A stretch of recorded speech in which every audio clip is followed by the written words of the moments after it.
Good morning, guys. Today is the day you've all been waiting for. We are going to can chicken. Ugly chicken is what it's called. If you go on to the internet, you go all over to the other video platforms, you'll see all kinds of recipes for ugly chicken. And it's called ugly chicken because it's ugly. So let's begin. And while I'm beginning and showing you what you need to do, and I'm chopping up my chicken, I'll just talk about other random things about ugly chicken. All right? Okay, first things first. Your jars. My jars are nice and clean. I'm going to use quart jars. I would suggest use wide mouth quart jars because when you go to take this meat out, when it's done, if you use a little regular mouth jar with that, it's going to be a pain in the ass. Let's just face it. It's going to be a pain in the ass to get it out. You're going to get pissed off. You're not going to want to do it again. All right, let's make things easy from the get-go. Wide mouth jars, I'm going to use quarts, okay? Next, you want a pressure canner. You cannot water bath can low acid foods. You must pressure can them. And there is a difference, you know, when you have your elevation, when you're water bath canning, you have to add 5 minutes or 10 minutes depending on how high above you are sea level. In this instance, what's going to change is not the time, but the pounds of pressure.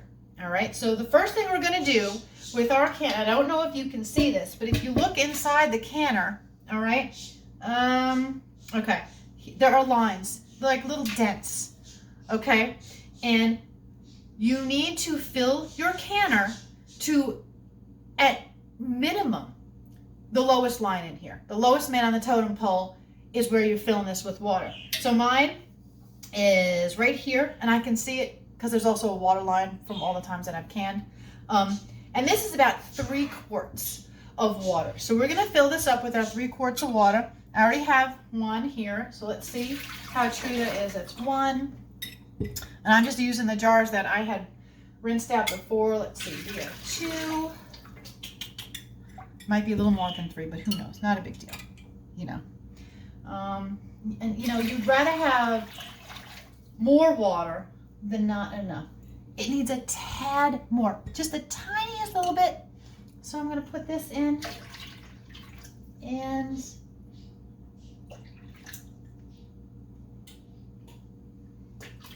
wonderful. Here we are. All right, so let's put this girl over here. Now, what we are doing today is raw packing, which means we are not, we're not cooking our chicken, we're not boiling our water, we are putting cold chicken into cold jars. So I am not going to start this at all. Because if you put a cold chicken into a boiling hot canner, it's gonna crack and that's gonna suck because meat's expensive and you don't wanna have to throw all of that away. All right, so let's start. I have 1 jar, and this is nice and clean. All right, I have no idea. This is, let's see, this is 5.2 pounds of chicken. I got it at $1.99 a pound. I usually only like to buy it at 99 cents a pound, but I'm doing this for the sake of the video. I says, hey, why not? You know, so we have 5 pounds of chicken breast. So I'm going to start chopping this up, and I'm going to start to put it in my jar. Okay, now when you fill your jar, there are different, oh, see, this is still really cold. Oh, and you know what I didn't get? What I did not get was a bowl to put my scraps. So hold on 1 minute. And you may be like, why do you need a bowl for your scraps? That's weird. It's not weird. If your meat is really, really fatty, you don't want to can that because you want to stay away from canning too much fat. I know fat's flavor, and that's fabulous, but too much fat isn't good because you're not supposed to can fats. That's why you're not supposed to can those onions. See this big, this is just fat. I don't need to can that. Goes in that bowl. So I'm going to start chopping this up, okay? Bite-sized pieces, you know, or whatever. Doesn't matter. So let's see. I don't even know. I don't measure how many inches it is. Maybe a couple inches, like squares? I don't know. I'm not that particular. about the size and shape of my chicken when I chop it up. Oh, another thing I like to do, because I don't know how many jars this is going to fill. And I'm a real stickler. Now, some people just fill it up to a certain point, and according to the National Center for Home Food Preservation's newest guide, you fill it up to 1 1/4 inch of headspace. It used to be 1 inch. They've changed it for whatever reason to 1 1/4 inch. So that's basically what we're gonna do. Remember, an inch is right here, so just a little below it. I guess right to the shoulder, we're gonna do it too. That seems about right. So that's what we're gonna do. And what I also like to do is I like to weigh it. I'm very particular. So I wanna make sure each jar has about the same amount in it. So I have I have a little scale here, and I'm going to, let's see, I'm gonna put her on. I'm gonna put my jar on, okay? And I'm gonna zero it out. So now that it's zeroed out, I have my meat, and we're gonna start putting it in. All right, here we go. All right, I'm gonna take that off now since it's, whatchamacallit. Let's see, let's get the meat in. Some people tell you to, to pack it down real solid. All right, and some will tell you to loosely pack it. I kind of go somewhere in between because I've done both, and I find that one time I did it really smashed in, and my jar busted, and I was super upset, you know, and it was when I had first started canning. So let's see, this is, okay, 1.33. This is one of these chicken breasts, only one. I have a feeling I'm only gonna get maybe 3 jars out of this, because it's not a lot of chicken. So we have, so far in this jar, 1.335. All right, so let's add some more chicken to this because it's not quite up to the shoulder. All right, this doesn't need a lot of trimming. This is not a very fatty piece of chicken, which is nice, you know, because that sucks. You know, you buy chicken, you know, a lot of times too, you buy meat on sale, and it's on sale for a reason. You know, it's on sale because it's all fat.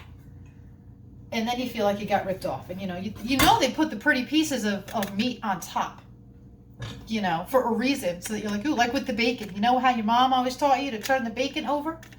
All right. Okay. So this, let me see. You do this and it helps it settle. Okay. All right. This is just about up to the shoulder. And we have 1.69 pounds in this jar. So I'm going to start doing my other jars. I'm going to try to get them to just about the same weight, and I will come back. Okay, I'm back. So I'm done with my jars. I ended up with 2 quarts and 1 24-ounce jar. So this 24-ounce jar is holding 1 pound, 5 ounces. Okay, and let's see what my other jars are doing. That's 1 pound, 5 ounces. And my quart jars, I have 1 pound, 10 ounces. Okay, so now that that's done, let's get all of this other stuff out of the way. Sorry about that. And it's just great because there was not a lot of stuff for me to trim, so that was a good value. All right, let's get all this stuff out of here. What is next? What is next? What is next? Put this on. Vinegar. We cannot forget our vinegar. You think that your chicken didn't touch the rim? It did. Sorry, it did. Do it. Trust me, because the last thing you want to do is end up. This is expensive. Meat's expensive. You do not want to if you have to reprocess this, it might get too mushy and too icky, and that's gross, and no. So just please, it's vinegar. It takes 2 seconds to do. All right, so we got our vinegar. Well, we have our napkin. All right. Now you can, even if you use a, whatchamacallit, I did not use my this thing, which I cannot remember what it's called. I didn't use this thing because I didn't need it. You don't always have to. So that's one. Some people will add salt to this. I don't add salt. I haven't found that I need to. All right. Now you're sitting there and you're like, what now? There's no liquid or anything in there. No, there's no liquid because when you process this,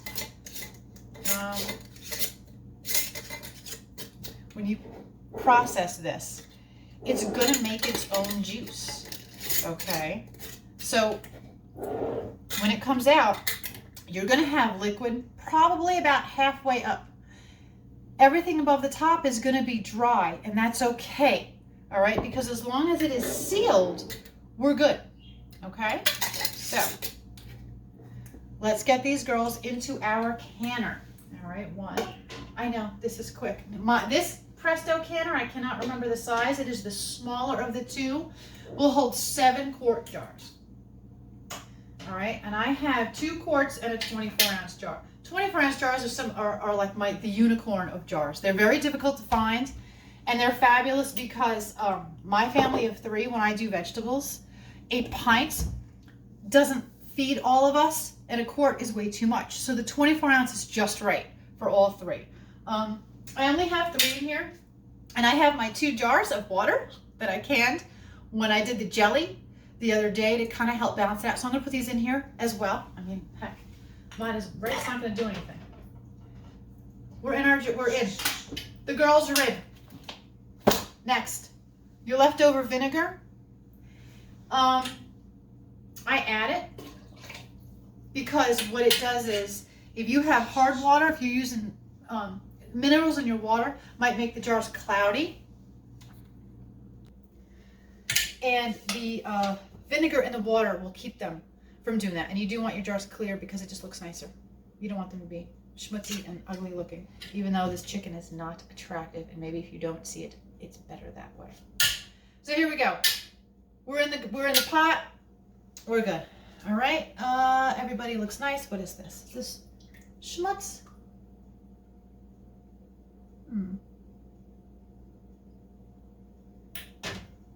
You know what? I have to check that. There's a piece of chicken that looks weird. I think it's just a feather or something like that. So I'm going to grab that and I'm going to take it out. I'm going to trim it off and we're going to put that back in. So give me a minute. Yeah, it was a little feather or something. It was just bothering me. I didn't want it in there. Because, you know, you do want your food as clean as possible when you process it. You know, you don't want any issues or problems. You don't want to sit there and all of a sudden there's bubbling on it so it's in your basement and you can't eat it. Okay, the girls are in. I know this video is long and it's weird and I'm all over the place, but hey. Here is your lid. Now, this is your pressure gauge, okay? Because I'm over 1,000 feet, I'm gonna have to can this at 11 pounds of pressure. All right, so let's put her on.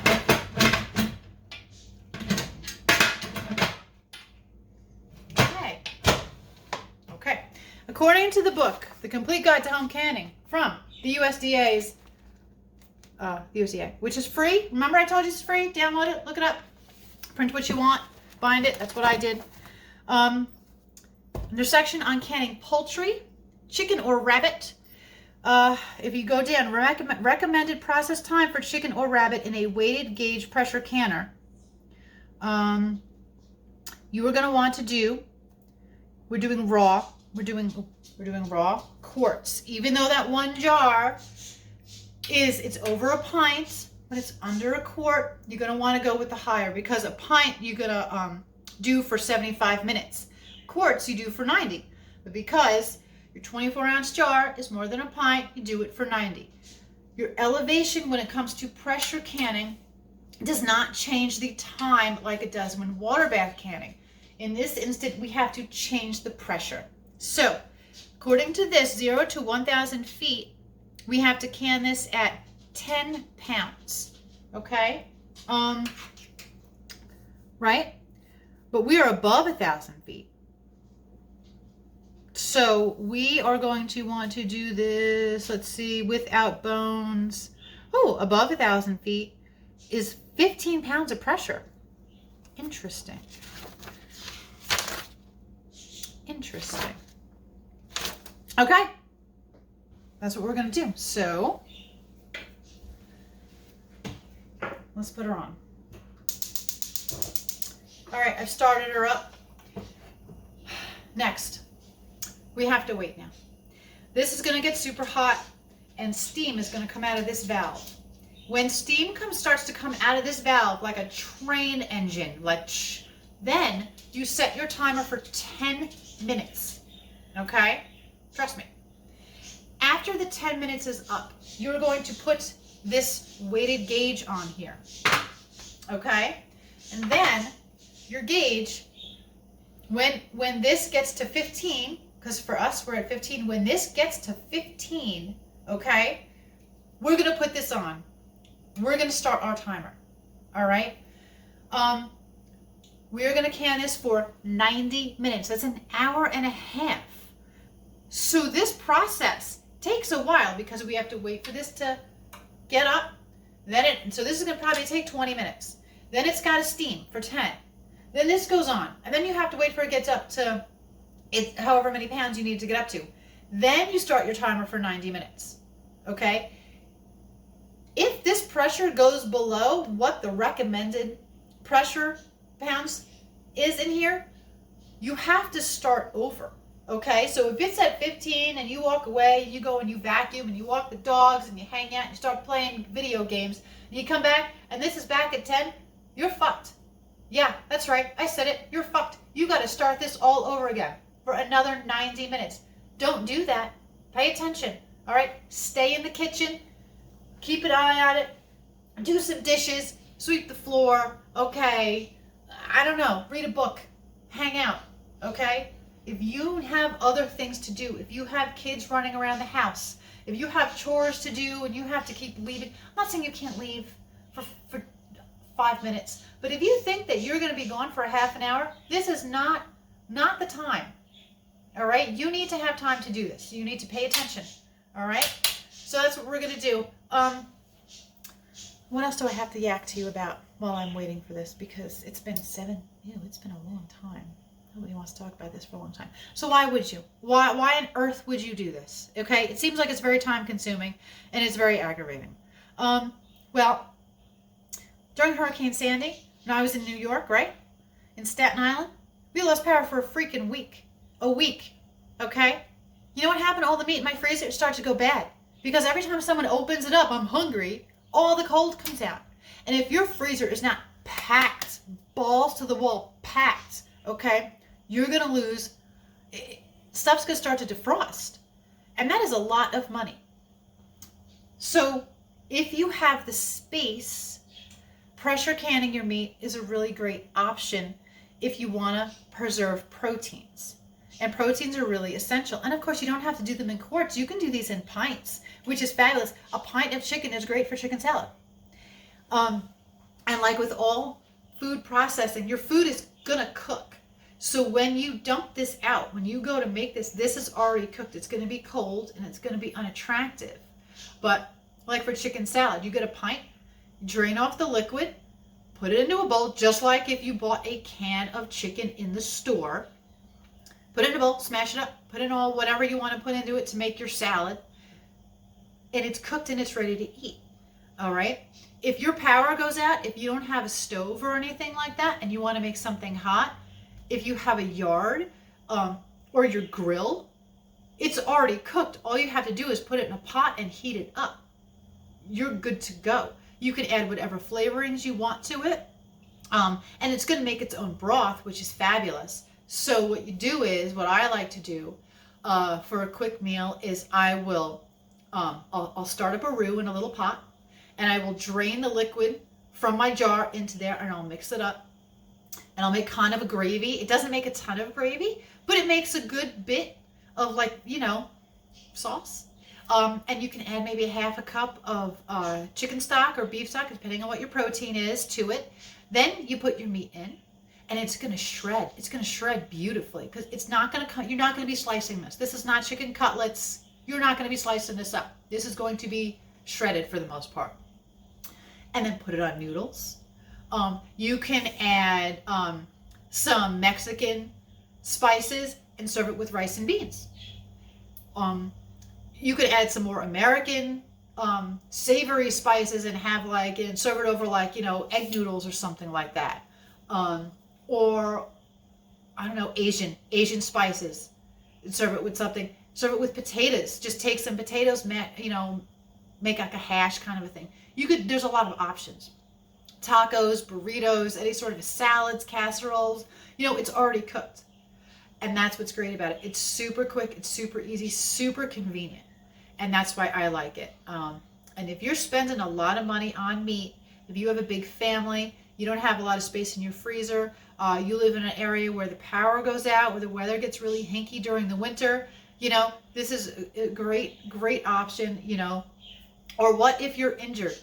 What if everyone in your family comes down with the freaking flu or something like that, you know? Oh, you know, and you just don't have the energy to sit there and you got to defrost stuff and everything else. You don't have to do that now. You know, it's a dump and go meal. Just like if you would go to the store and buy your beef stew and stuff. Heck, this is great to take on trips too. You know, if you camp and stuff like that, why not? You know, and you don't have to buy tinned cans of stuff. You just grab a couple of pint jars, you know, from your stock, and there you go. You know, you make all kinds of junk. So I'm going to go. I'm going to clean up. I'm going to wipe down all my chicken bits. And in a very long time from now, when this starts to steam, I'll try to remember to come back and show you what I'm talking about and how steamy we want it to be. Okay? So there. And if you enjoy this video, I'm going to be like a regular video person. If you enjoy this video, there's like a punch thing to rumble it, or a little plus sign, depending on how you're using it. If you're using an app or if you're using it on the internet, and that lets them know that you like my video and you like my content. So I hope that you choose to do that. And if you have any questions, put them down in the comment section. And like I said, I will come back when this is steaming away, and we'll see how it goes. Okay, here we are. It's steaming. See, some of the steam is coming from the front there. That's not what we care about. There you go. See all that steam? Now we set our timer for 10 minutes. Our 10 minutes is up. And so all the extra pressure has gone out. You notice that little thing has popped up? So it is locked. You cannot open this now. Don't think that you can open and peek inside and see what's going on. You can't. It's locked. It's just like your Instant Pot, your electric pressure canner. It's locked. And so we're now going to take our weight and we're going to put it on that little steamy valve. Okay? So now, all right, the weight's on. And if you look, see that little dial? It's starting to move. It's not going to move super quick. Pay attention to it. When this gets to 15 or 10, if you're below 1,000 feet, 15 for me, then you start your timer for 90 minutes. You want it to be here, or it can go higher, okay? You don't want it to go lower. If it gets back up to here, like I said, you're what? Yeah, you're screwed. So you want it to stay at 15 or a little bit more, okay, for the entire 90 minutes. That 90 minutes is what's cooking your meat. It's killing any bacteria, all right? They've done tons of studies on it. Next, if you're afraid, see how it says caution, okay? If it gets above 20, too much pressure's in your pot. Back here, see that thing? If it gets into this red zone, if you will, this will pop off, kablamo, all right? And it will release all the pressure right away, super quickly. This will unlock, you'll be able to open it. All right, our pressure is at 15 pounds. We're gonna set our timer for 90 minutes. But notice how it's climbing, all right? So I'm gonna lower my heat. Now I know my stove. I know that to maintain a certain amount of pressure, I know exactly where my dial needs to be. For me, it's right about there. Your stove is gonna vary. All right, and that's rocking. That's okay, because you got a lot going on in here. You can hear it bubbling. I don't know if you can hear it over my voice. I'm going to go set my timer for 90 minutes now. I'm going to keep an eye on this. If I have to keep coming back and adjusting the flame on my stove, that's what I'm going to do. That's just, you got to be, like I said, you got to pay attention. This isn't a walk away, come back in 2 hours, oh, everything's done. This is not like putting a cake in the oven. It doesn't work that way, okay? I'll see you later. At 12:28, it had been 1 hour and a half, 90 minutes. I turned off the flame. I stopped my timer. I left this alone. I walked away. I left this little pressure thing on here, the weighted gauge, and I left. Because this was still up, which means it was locked. It has been a half an hour. It is now 1:02 p.m. I can now take this off. There's no more steam coming out. Okay, we're going to put her down. I'm going to grab my, this is hot, so I'm going to go and grab my oven mitts. So give me 1 second. Oven mitts on. Let's turn this. Okay, now when you open it, you want it to go this way because there's steam in here maybe. You don't want to burn your face. All right, and here we go. Oh, yep. Okay, we're going to put her down. Pardon me while I'm behind the camera.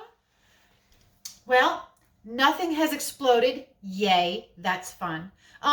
Some people leave these in here for a few minutes. They say they want them to regulate. I don't need to do that. So let's see. Let's hope for the best. Here's one. Okay, you see all that juice? It made all that juice by itself. All right, and two. Very nice. Still bubbling away. And where's number three? Number three. Okay, we're going to leave these sit. We are going to hope that they seal. We are hoping for that pop. I don't think I have yet to record a pop. Yeah. So let's hope they pop. If they pop, I'll come back. I'll show you what it looks like when they're all done. Maybe. They're basically going to look the same. Now, there may be some siphoning. So you see there's a lot of liquid in here now. You saw how much liquid was in there. You can't see because you're not over there. Hold on. So you see all that liquid that's in there? So that might reduce, okay? That might go down. So you see it's here. It might go down to like there maybe. That's called siphoning. That's normal. That's going to happen. There's not really a way to prevent that from happening. It's just part of canning. If it goes really far down, like below half of the jar, it might be a problem. Maybe you want to put it in the fridge and eat it sooner than later. I haven't had a problem. Oh, there goes one. Ah, very exciting. So one made the popping sound. I think it was that middle guy right there, which you can't really see. I'm not a professional videographer. This is just my phone. Yeah, so great. So here we are. Yeah, these I will clean them off tomorrow. We're going to let these sit for 24 hours. They are hot. We're going to let them sit for 24 hours. Tomorrow I will wash these jars with soap and water. I will label them. I'll put them downstairs on my shelves behind my other ones. The National Center for Home Food Preservation and Ball recommend that you eat this stuff within a year and a half. There are instances people have had meat put up for 5 years. So, you know, and you look at cans in the store and a lot of time you buy stuff and it's good for another couple of years since you bought it. So it's up to you. Keep an eye on it. When you put your stuff away, don't forget about it. Come down every week or so, give them a look-see, maybe touch the tops and see if any of the seals have broken. If any of the seals have broken, if you've had stuff downstairs for a couple months and you notice that your seals have popped, you got to get rid of it. It happens. You know, so not everything is perfect and exact and things are gonna, shit happens. So you might have to throw stuff away. And if any of this doesn't seal, I am not going to reprocess it because I don't want it to get mushy. I'm going to put it in the fridge and we'll just eat it for dinner within the week. That's all. All right. So I hope you enjoy this. Like I said, watch other videos, do your research, follow other canners and preppers and homesteaders. There are a lot of us out there. And I hope you learned something and either you do this or you don't. I don't know. Have a wonderful, wonderful day.